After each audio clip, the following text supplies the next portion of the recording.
In the early spring of 2017, something was wrong at the two-story brick house on South Picket Fence Lane in Lawrenceville, Georgia. The blinds remained closed for days. Mail began to gather. Neighbors noticed that the cars weren't moving. The couple who lived there, Randall and Wendy Bjorge, both in their early 60s, were known to be quiet but responsible, retired, law-abiding, dependable. So when the house fell into an unnatural silence, it was noticed. What no one could see from the outside was that inside, beyond the locked doors and sealed windows, the Bjorge home had become the scene of a slow, methodical, and deeply disturbing crime. Not only had the couple been murdered, but their bodies had been left inside the home for days, and their killers had remained inside with them. At the center of the case were two teenagers, Cassandra Bjorge, 17 years old, and her boyfriend, Johnny Ryder, 19. Their mugshots would eventually circle news outlets and social media platforms, faces that looked far too young to be tied to the words double homicide. But the truth was not just that they had killed Cassandra's grandparents. The truth was what they did afterward, how they did it, and why no one intervened earlier. Cassandra had been living with her grandparents for over a year. Her relationship with her biological mother had deteriorated to the point that custody had been transferred. Randall and Wendy Bjorge, by all accounts, had taken her in willingly. They had a clean record and were not known to have any involvement in criminal activity or family abuse. They were trying, people said, to give their granddaughter another chance. What the community didn't see, however, was the internal breakdown, the incidents inside that house before the murders took place. Police were not strangers to the address. Between late 2015 and early 2017, officers had responded to the residence over 30 times. The majority of the calls were linked to Cassandra running away, domestic disputes, or concerns about her behavior. She had been in and out of juvenile programs. There were reports of self-harm, aggression, and frequent disappearances. And then she met Johnny Ryder. Johnny had his own record. At 19, he was already known to local law enforcement for theft and related offenses. His relationship with Cassandra quickly became consuming. Adults tried to separate them. Court orders, probation, temporary detentions, none of it lasted. They found ways to reconnect. When Cassandra would disappear, it was often assumed she was with Johnny. When she returned, she refused to talk. In late March 2017, the couple began making plans. The exact sequence of events was pieced together later through interviews and forensic evidence.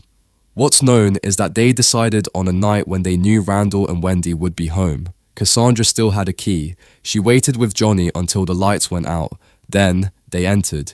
Inside, they moved quietly at first. It was not a break-in. There was no sign of forced entry. They were methodical. Johnny reportedly brought a tire iron. Cassandra carried knives from the kitchen. What followed, according to police reports and autopsy findings, was sustained and violent. The victims were attacked while in bed. Randall, a retired military man, was struck multiple times in the head and upper body. Wendy attempted to escape but was restrained and assaulted with a combination of blunt and sharp instruments. Both were left with extensive head trauma and stab wounds. Eventually, their throats were slit. The murders did not end the situation. They were only the beginning. Rather than flee the scene, Cassandra and Johnny stayed. For at least 4 days after the killings, they lived in the house with the corpses. They sealed the bedroom doors with cork to minimize the smell of decomposition. They covered the windows. They turned off the lights. They kept their phones off for long periods. According to evidence later gathered, they smoked marijuana, watched movies, and discussed what they would do next. They used the Bjorge's car to make supply runs. Surveillance footage showed them buying bleach, cleaning products, and bandages. They made inconsistent efforts to clean the crime scene. They were not in a panic, but neither were they fully rational.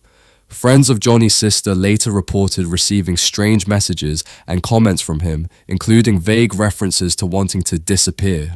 It wasn't until April 8th, over a week after the murders, that police finally located the couple. By accident, Ryder's sister and her boyfriend had been assaulted by the pair in a separate incident. When officers tracked the stolen car used in that attack, it led them to a nearby apartment complex. A SWAT team was called in. When they entered the unit, they found Cassandra and Johnny unconscious on the floor, each with self-inflicted knife wounds. They had attempted a suicide pact, but both survived. Police would later describe the house on South Picket Fence Lane as a horror scene. The smell of decay was immediate. The victims were found in an upstairs bedroom, the windows sealed shut, dried blood soaked into the carpet and walls. A baseball bat was recovered from the scene. Knives from the kitchen were missing or stained with blood. The level of violence suggested personal rage, not a botched robbery or random outburst, but something sustained and intentional. When police entered the home on South Picket Fence Lane, they moved cautiously. The SWAT standoff at the apartment had left more questions than answers. Cassandra Bjorge and Johnny Ryder were found lying on the floor, both bleeding from shallow self-inflicted wounds, but alive. No weapons were in reach. They were taken into custody without resistance. It was only later, during questioning and scene investigation, that officers learned what had happened inside the Bjorge home days earlier. Detectives were dispatched immediately. The home had been sealed, dark and silent for over a week. When officers arrived, they noted there were no signs of forced entry, no shattered windows, no broken locks. But once inside, the house had changed. The smell was overwhelming before they reached the stairs. Upstairs, they found the bodies. Randall and Wendy Bjorge had been left in a back bedroom, their bodies showing visible trauma.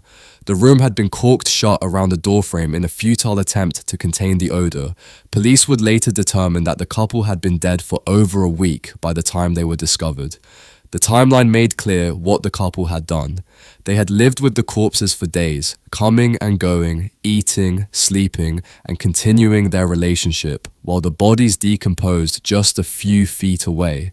The crime scene was processed over several days. Investigators documented multiple weapons, some clean, some stained. There were signs of attempted cleaning, but the efforts had been incomplete and sporadic. Luminol tests revealed extensive blood patterns beyond the bedroom, suggesting the victims had either moved or struggled before death. Cassandra and Johnny were both hospitalized briefly for their injuries. After medical clearance, they were formally charged with 2 counts of murder, aggravated assault, and concealing the death of another. During interrogations, they offered only fragmented accounts. Johnny admitted to the killings, but claimed that it was Cassandra's idea. Cassandra, in contrast, remained mostly silent. She invoked her rights early and refused to answer questions in detail. Despite their silence, the digital trail they left behind told a story. On both their phones, police found texts and search history from the days before the murders. There were searches related to how to kill without getting caught, how long before a body smells, and bleach versus hydrogen peroxide cleanup.